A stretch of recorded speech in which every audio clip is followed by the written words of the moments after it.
Ndugu waandishi wa habari, ninawashukuru kwa kuja na ninafurahia mpo kwa wingi wenu. Tumekutana hapa si kwa sababu tu ya kuona kuna mtikisiko, lakini kiukweli azma ya kukutana ni kuchora mstari wa kutoka zama za kufanya siasa maigizo na kuja kwenye siasa real. Narudia, kwenye conclusion ya press conference hii tunataka kuchora mstari wa zama za siasa za maigizo kwenda kwenye siasa real. Maanake tunataka kuhakikisha kwamba chama kinajivua taswira mbaya kwa umma na kwa taifa na kwa wanaharakati wote, na kuvaa taswira ya mapambano ya ukombozi, redemption history. Ikumbuke chama kilikuwepo na kilileta mabadiliko yanayotakiwa.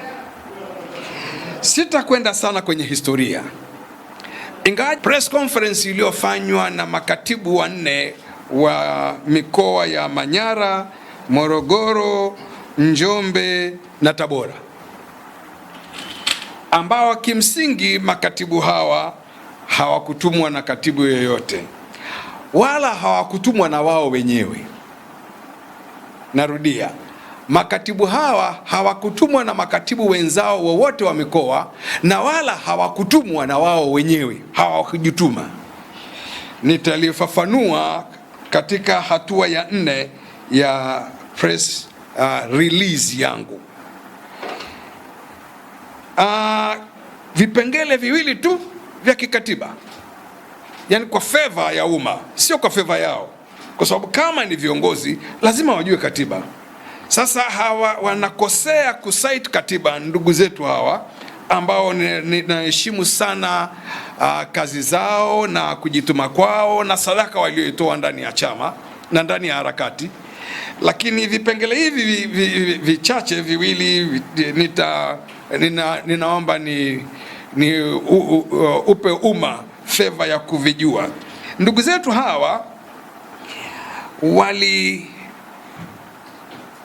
kama wakata rufaa, yani walilalamika dhidi ya aliyehukumiwa, na hawakusema popote kwamba wametumwa na aliyehukumiwa, na hawakujua chochote kilichoendelea kwenye vikao vya halmashauri kuu, kutoka secretariat kuu kuja kamati kuu na then halmashauri kuu. Hawakujua chochote, na hata walipokuwa wanarudi kujieleza kwangu, nilifika mahali pa kuwauliza kama mkuu wa wajumbe wa halmashauri kuu wala washauri kama tulivyoteuliwa sisi kuwa washauri, haya mmeyatoa wapi? Yani wewe unajua kabisa chumbani kwa baba yako na mama yako anakaa baba na mama, alafu unakuja kuelezea umma kwamba kwenye chumba cha baba na mama kuna dawa za pressure. Umejuaje? Hujawahi ingizwa huko, unaelezeaje mandhari ya chumba cha baba yako na mama yako? Kwa kuwa hawakuwa wajumbe wa halmashauri kuu na hawakutumwa na aliyehukumiwa kumsemea, basi kimsingi wamejipendekeza, wamejikomba. Sasa kwa hilo wao wanapolalamika kwamba mamlaka ya kutengua uteuzi wa katibu mkuu yanatakiwa yapelekwe mkutano mkuu, hawakuisoma kabisa katiba ya Chauma ya mwaka 2012 toleo la 2024 ibara ya 53 ara inayoipa mamlaka ya kuteua mamlaka baada ya mwenyekiti wa chama kuleta jina la katibu mkuu na manaibu katibu mkuu. halmashauri kuu ndiye yenye mamlaka ya kuthibitisha jina hilo. Then katika mambo ya nidhamu, mamlaka ya nidhamu kwa katibu mkuu ni halmashauri kuu. Katibu mkuu na manaibu katibu mkuu, naibu katibu mkuu bara na naibu katibu mkuu visiwani. Sasa inaogopesha kidogo, kipengele kidogo kama hicho wenzetu hawakuviona, lakini kwa kuwa nimesema awali hawakutumwa na mtu yoyote na wala hawajajituma wao wenyewe, hawajatumwa hata na katibu mkuu aliondolewa madarakani, kwa sababu wangesema kwenye tamko tumetumwa. Hawakusema kwenye tamko, kwa hiyo hata katibu mkuu aliondolewa madarakani hajawatuma. Na ni declare interest, kwa kuwa katibu mkuu aliondolewa madarakani ni rafiki yangu na ni ndugu yangu, basi wanamchafua zaidi. Wangeacha kimya, mambo yangeisha kimya, kwa kitu kinaitwa circumstantial tide. Ingepita, ingeisha, na angebaki na heshima ambayo sisi tunataka abaki nayo, lakini aachie ili wimbi jipya la harakati za moto za kuiondoa CCM lije na liendelee. Kipengele cha pili ni cha uteuzi, ambacho na kwa kweli hiki ni misamiati tu ambayo yuko kwenye kamusi. Mamlaka ya halmashauri kuu baada ya kupokea kauli ya mheshimiwa mwenyekiti, mamlaka iliyotumika kwenye kikao cha halmashauri kuu iko kwenye katiba ibara ya 53R ambayo inazungumzia baada ya nidhamu kuchukuliwa, sasa inakuja kukaimisha, sio kuteua katibu mkuu mpya. Mheshimiwa Singo Benson Kigaila Masala Makali ni kaimu katibu mkuu wa Chauma, sio katibu mkuu wa Chauma. Mamlaka ya kukaimisha iko katika katiba ibara ya 69(2) na ibara ya 69(4)(g), kukaimisha, na ndicho halmashauri kuu ilifanya. Kwa Benson, kwa mujibu wa katiba, atakuwa kaimu katibu mkuu kwa muda wa miezi 6, ndipo kama itabidi aendelee vifanyike kikao kingine kwa ajili ya kutengeneza ukaimishaji mpya. Ikifika ni lazima awe katibu mkuu, sasa lazima awe katibu mkuu. Kama mwenyekiti anatoka bara, katibu mkuu atatoka Zanzibar. Kama mwenyekiti anatoka Zanzibar, katibu mkuu atatoka bara. Sasa hiki kipengele cha 69(4)(g) kinaelezea ukaimishwaji wa kati ya manaibu katibu wakuu wawili. Pale katibu mkuu anapokosekana ofisini, yuko safarini ama anaugua ama sababu yoyote ya kwenda likizo au nini, katibu mkuu aliyetoka bara nafasi yake itakaimiwa na katibu mkuu, naibu katibu mkuu aliyetoka Zanzibar. Na katibu mkuu aliyetoka Zanzibar nafasi yake itakaimiwa na katibu mkuu aliyetoka bara. Salum Mwalimu kwa ajili ya masuala ya nidhamu ameondoka ofisini, nafasi yake, yeye alikuwa kutoka Zanzibar, nafasi yake sasa itakaimiwa na naibu katibu mkuu anayetoka bara. Ndivyo katiba inavyosema. Kama ndugu zetu wana nafasi ya kurudi kwenye katiba, waende wakakisoma, wakavisome hivyo. Hii nimeitoa kwa public consumption. Sasa ninakuja kwenye mambo mahususi. ambayo nina uhakika mnayataka, taifa linayataka, wanaharakati wanayataka.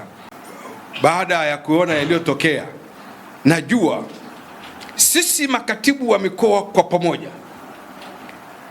tumetengeneza waraka na tumeusaini kwa pamoja, makatibu wa mikoa tukiwa pamoja na mengine tumeelezea hayo, lakini tunataka kuuliza mambo kadhaa ili ninyi muwaambie Watanzania majibu tuliyotoka nayo. La kwanza, tunashuku kwa kuwa nimesema hawajatumwa na hawajajituma, tunashuku kuna aliyewatuma ambaye hana maslahi hata kidogo na Chauma, wala hana maslahi na harakati. Hawa kitakuwa ni kikosi cha wafanyabiashara wa siasa ambao chokochoko ndani ya vyama vya siasa zinawapa kula. Hawa watakuwa ni wafanyabiashara wa siasa ambao chokochoko zozote ndani ya vyama vya siasa, tena vyama vyote serious, zinawapa kula. Tunahoji ilikuwaje waheshimiwa hawa, mmoja akatoka Tabora, mwingine akatoka Manyara, mwingine akatoka Njombe, mwingine akatoka Morogoro, waje Dar es Salaam kwa pamoja, mahali karibu kwao. Zaidi ya nusu ya gharama ya zoezi hilo ilikuwa iwe Dodoma. Kutoka Manyara kuja Dodoma ni pungufu, ni zaidi ya nusu ya kutoka Manyara kuja Dar es Salaam. Kutoka Morogoro kwenda Dodoma ni equally the same. Kutoka Tabora uje Dar es Salaam ni zaidi ya mara mbili ya kutoka Tabora kuja Dodoma. Kutoka Njombe unapanda tu hapo Dodoma. Kwa kuwa huyu mtu aliyewaita alitoka Dar es Salaam, basi ilibidi hawa wamfuate aliyewaita Dar es Salaam.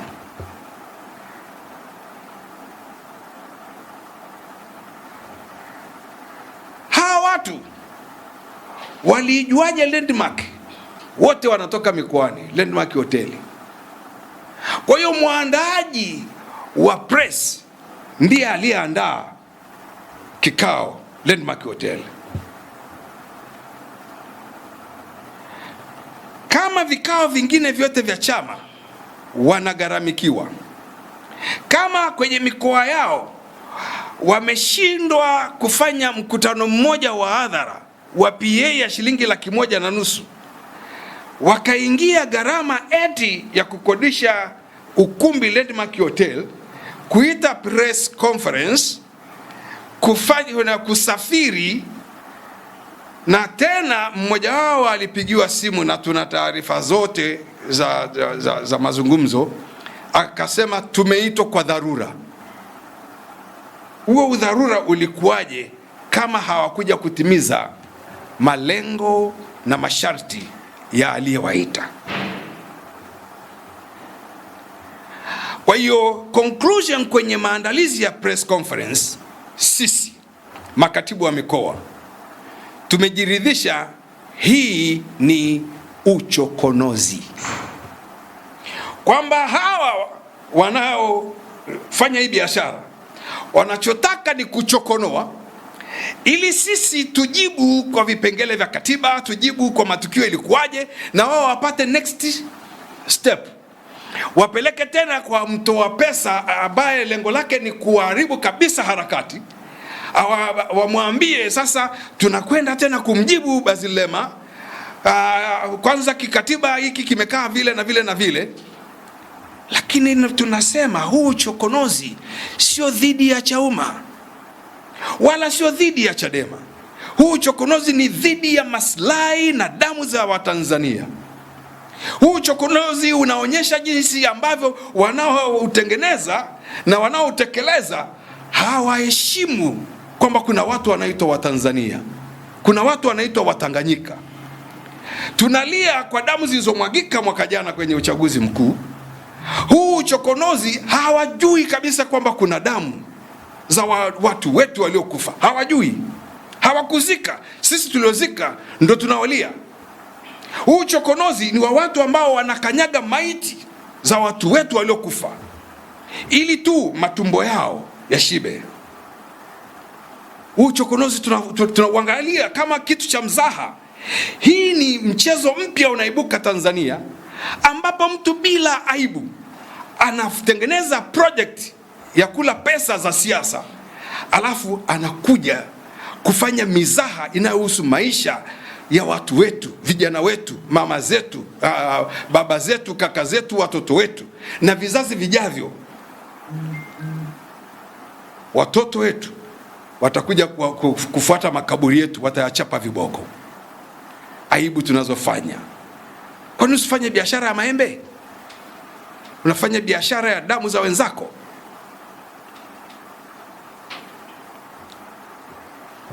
Kipengele cha 3 niliwaambia kwa lugha ya sayansi ya siasa kinaitwa infatuation.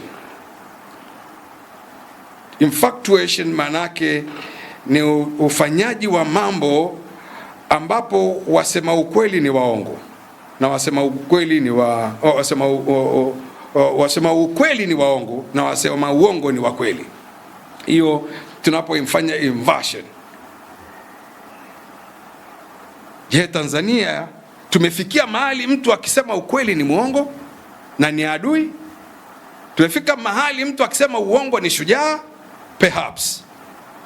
Hili ni swali la taifa zima, ni swali la wasomi. Toeni sababu kwa nini taifa limefika hapo, alafu muangalie hivi michezo hivi kama vinafanywa na watu sisimizi au wadogo. Alisemaga Dr. Slaa wakati fulani, mtoe tiba haraka sana kuliokoa hili taifa.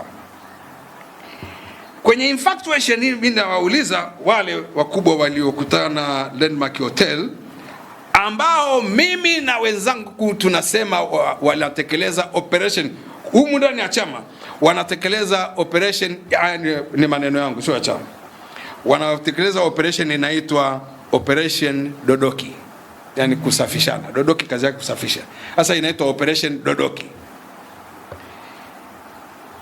Na wauliza sasa, kama aliyehukumiwa hajaonyesha nia ya kutetewa, ninyi mmekuja kumtetea nani? Yani wewe kaka yako yuko hospitali anaumwa tumbo, unakimbia maabara kwenda kumwambia lab technician, tafadhali nipime tumbo, kaka yangu yuko wodini anaumwa sana, ili ujue kaka anaumwa nini. Anayeumwa ni kaka yako, sio wewe. Kama wewe ndio uliyekuwa na miguu ya kukimbilia maabara, chukua sample ya kaka yako upeleke. Hatujaona sample ya Salum hapa, hawajaja na neno hata moja kwamba Salum anataka kukata rufaa. Mmetoka wapi na hilo? Kwenye infatuation ninasikitika. Salum ana mengi mema aliyofanya nchi hii. Sasa ninyi mnafanya vitu vya kumchafua zaidi. Yaani watu wanaona Salum, unajua kuna mahali nilikuwa napita kwenye magroup wanasema kumbe Salum alipoandika barua ya kuridhia na yaliyofanyika, mpaka akatoa na mapendekezo namna atakavyopokea adhabu aliyopewa na halmashauri kuu. Actually ilikuwa ni kamati kuu kwanza. Wakasema kumbe ilikuwa sizitaki mbichi hizi, ndio maana anatuma. Sasa hajatuma, wala mabwana wanaofanya hii kazi hawako Chauma.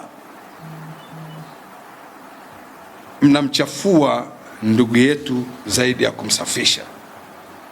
Sasa lengo la nje la hiyo Operation Dodoki, kwanza na waomba wa Tanzania wasione kwamba lengo la nje ile ultimate goal ni kuidhoofisha Chauma. Hapana. Lengo la nje ni kudhoofisha harakati za ukombozi Tanzania. Tunaacha kujadiliana katiba mpya, tunaacha kujadiliana tume huru ya uchaguzi, tunaacha kujadiliana maslahi ya vijana, tunaacha kujadiliana shida ya mafuta na bei ya mafuta yanavyopanda, tunaacha kujadiliana sera ya afya ya nchi hii, tunaacha kujadiliana wizi wa rasilimali za hii nchi. Madini yanaibiwa kama hayana mwenyewe, ziwani, bahari zetu zinakombwa samaki kama hazina mwenyewe. Tunaacha kujadiliana hivyo, tunajadiliana nani kaondolewa ofisini. Hawa mabwana wa hela wanachotaka tu ni hela. Hawawezi kuthubutu kuzima mradi wao wa kuuza hoja za harakati, kuzizima, kwa sababu wakizizima tu hela inafunguliwa.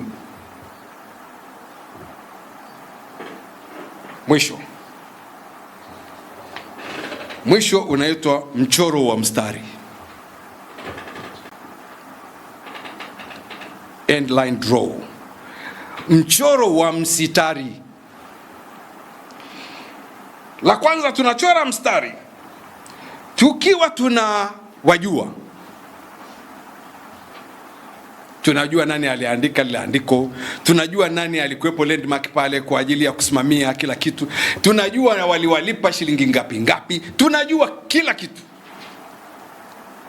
Wafanyabiashara tunawajua. Tunachora mstari tukiwa tunamaanisha, ninyi pokeeni maagizo yetu. Agizo la kwanza, stop immediately. Don't mess with the buffalo. Stop immediately. Tumefanya siasa zenye machungu muda mrefu. Tumefanya siasa ambako tulikuwa tunatafsiriwa kwamba sisi ni CCMB muda mrefu. Maneno yenye maumivu makubwa. Kama hamjui ulizeni. Yaani tukipita mitaani, watu wakituangalia wanatuogopa, wasaliti hao. Tumefanya siasa, watu wanajua kabisa sisi ni waigizaji. Ingaje mioyo yetu ina hasira, inataka kubadilisha nchi. Tumezaliwa tufanye hivyo. Tumesarenda maisha yetu miaka mingi kwa ajili ya huu ukombozi wa nchi hii. Sasa tumeamua kwa bei yoyote anayetoboa mtumbwi atupishe ili safari iendelee. Ametupisha. Ninyi mnaturudisha kwa ajili ya chakula cha tumbo lenu. Hatutakubali. Stop immediately. We know you. We know your mission. Tutawataja mkirudia. Tutawataja. Tumeanza upya kama watendaji wa chama. Mikoani tutafanya kazi, kwenye majimbo tutafanya kazi, kwenye kata tutafanya kazi. Tutashirikiana vyama vyote vyenye lengo la kuiondoa CCM, na hatutaweza siasa in future. Tunaita kuhakikisha future za vijana wanasiasa hazizimwi. Baada ya kusema hayo, niwashukuru sana kwa kutusikiliza, na niwaombe sasa muwaambie Watanzania hayo. Asanteni kwa kusikiliza. Kama una mtu na swali jamani. Maana yake ni nini? Dereva anapoendesha gari, nani anayeamua spidi ya hilo gari? Si ni dereva? Abiria wana uwezo wa kukanyaga sakafu gari likaenda. Dosari ilikuwa hapo. Na hatua za kisheria zilizochukuliwa, za kinidhamu zilizochukuliwa, ni kumuondoa dereva ambaye alikuwa haangalii makorongo, haangalii matuta, haangalii road sign. Tunamweka dereva ambaye anaangalia hivyo vitu. Kiukweli hatutaingia ndani kuhusu kila kitu kilichojadiliwa. Hayo ni mambo ya ndani sana, na pengine niwahakikishie ndio sababu alikubali mwenyewe. Sasa ndugu yangu Monyo, sio siasa za maigizo. Tunagombea uchaguzi mkuu, unagombea urais, unawagombea ubunge 156, sio? Tunawagombea udiwani in thousands. Uchaguzi unaibiwa wote, yani unaibiwa. Kabla hujaongea na katibu wa mkoa hata mmoja akueleze mkoani kwake nini kimetokea. Kabla hujaongea na mgombea ubunge hata mmoja akueleze kilichotokea kwenye ubunge wa jimbo lake. Kabla hujapewa taarifa ya mikoa ya kura zako mgombea urais. Watu wanalia madhila zilizotokea kwenye uchaguzi na wizi uliotokea mkubwa.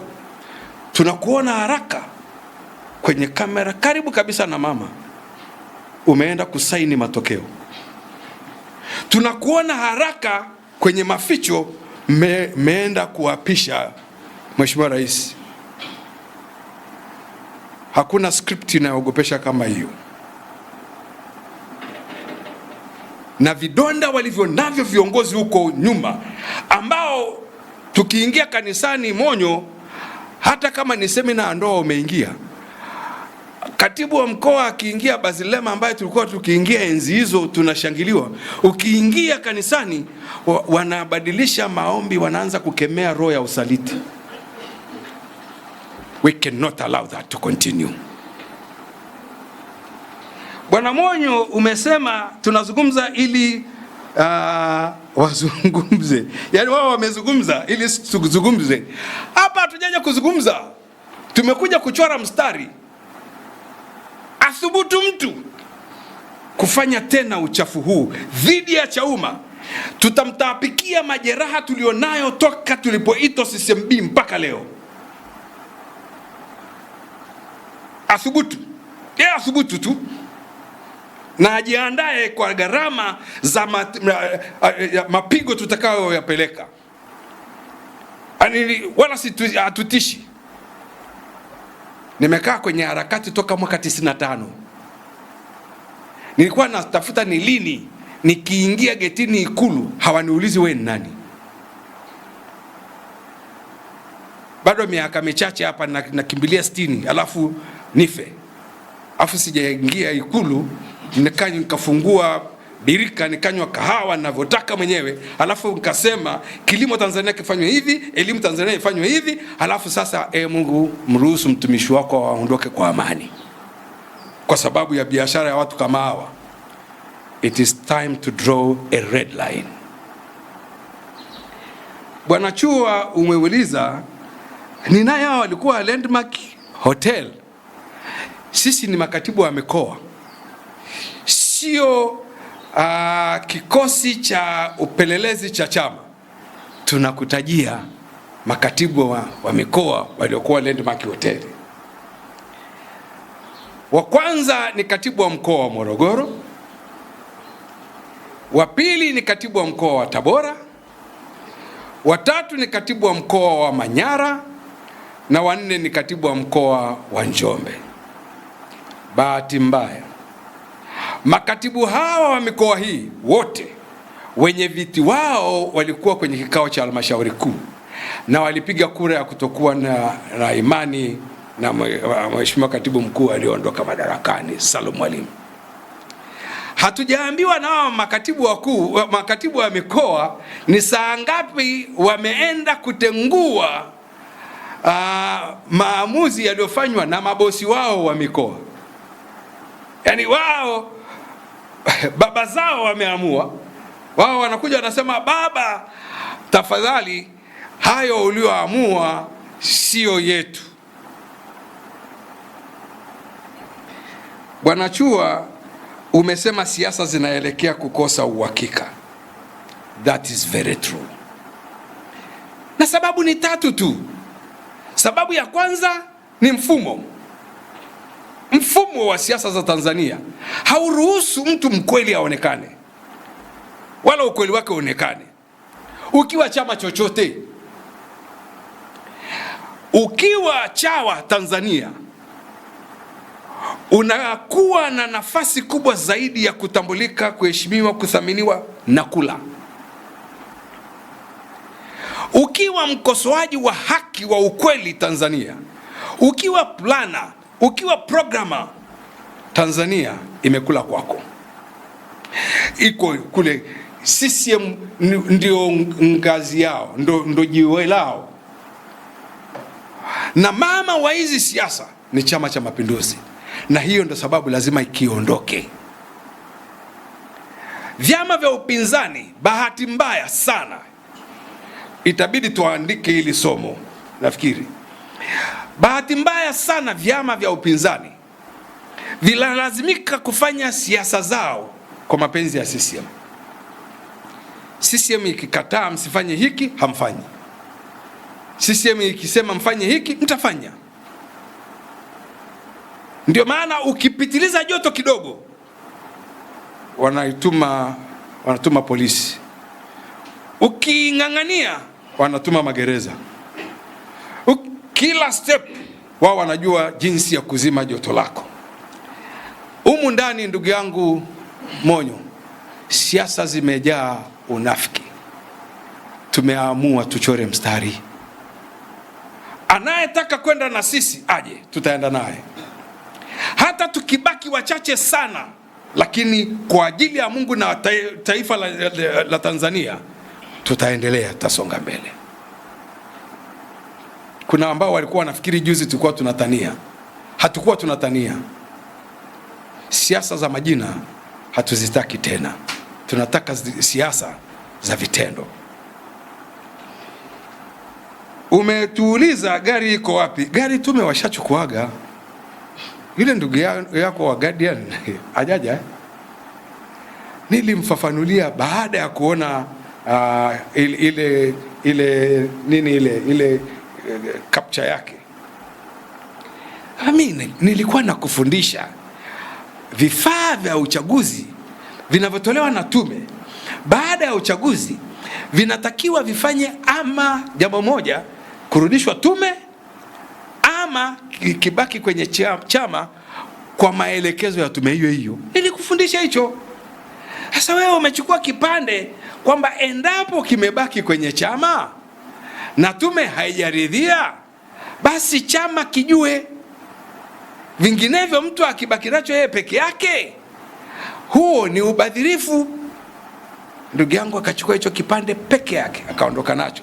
Hata klipu niliohojiwa usiku hapa baada ya kikao cha halmashauri kuu, nilifafanua vizuri sana kuhusu sheria ya uchaguzi kuanzia mwaka 95 mpaka marekebisho ya 2024.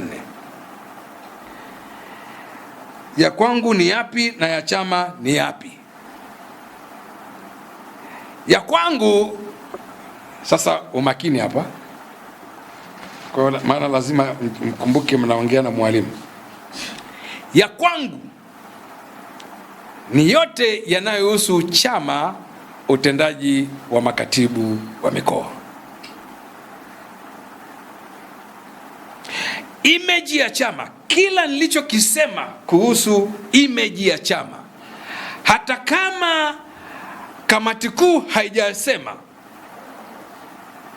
mimi ninatakiwa nitunze image ya chama usiku na mchana.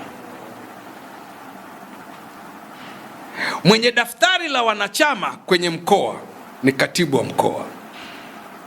Orodha ya wanachama wote, orodha ya viongozi wote, orodha ya ngazi kila mmoja na majukumu yao na shughuli wanazotakiwa wafanye.